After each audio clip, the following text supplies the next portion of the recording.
Hello guys, welcome back to our channel. In today's video, I'm going to show you how to log into University of Arkansas.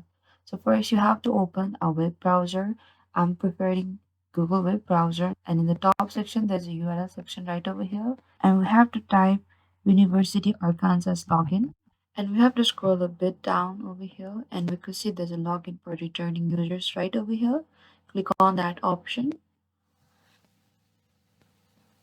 And over here, we could see to log in, we have to simply enter our email address and password. So type down your email address and your password as well.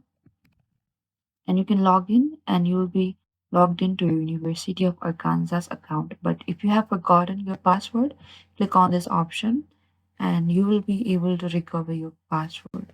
So this is it guys. This is how you can log into University of Arkansas. Thank you for watching this video. I hope I could help you. And don't forget to like, subscribe, and hit the bell notification icon for more upcoming uploads.